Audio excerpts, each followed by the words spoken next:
Bonjour à tous. Aujourd'hui, j'ai décidé de vous parler d'un problème qui concerne certains d'entre nous, beaucoup d'entre nous, la jalousie.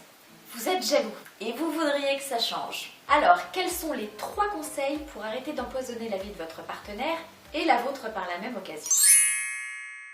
Premier conseil, on arrête de tout vérifier et on fait confiance. Contrôler ce que fait votre chéri n'a jamais rien empêché. Autrement dit, la peur n'écarte pas le danger. Alors, cessez de dépenser votre énergie et de vérifier ses mails, ses SMS ou son compte Facebook. Faites-lui confiance. S'il est avec vous, c'est parce qu'il vous a choisi vous et non quelqu'un d'autre. À moins de l'enfermer à clé, vous ne pourrez jamais éviter qu'il croise des personnes du sexe opposé. Alors autant vous y faire tout de suite.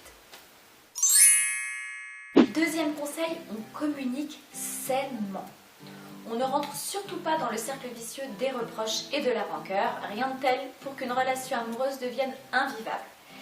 L'idéal est de partager sereinement et clairement ce qui vous angoisse avec votre partenaire, ça évitera les tensions et dissipera les malentendus.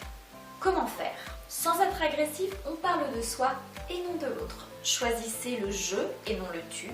Par exemple, j'ai l'impression que cette personne te tourne autour et je ne me sens pas très à l'aise avec ça, ou je suis triste car je me sens mise de côté, ou cette situation me fait ressentir du stress, de l'angoisse, plutôt que tu te comportes mal, tu ne peux pas résister quand tu vois quelqu'un de séduisant, ou tu es un dragueur et tu me fais du mal. Troisième conseil, ne laissez plus votre imagination prendre le pouvoir. Les scénarios d'infidélité que vous vous faites n'existent que dans votre esprit et non dans la vraie vie. Alors focalisez-vous sur la réalité, soyez attentif aux preuves d'amour que vous donne votre partenaire, à ses marques d'affection, au lieu de vous bloquer sur ce qui n'arrivera peut-être jamais.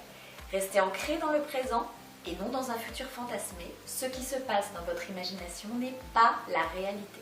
Voilà, si vous souhaitez en savoir plus, vous trouverez de nombreux conseils dans mon livre « Jalousie quand tu nous tiens ». Et n'oubliez pas, la jalousie n'est jamais une preuve d'amour.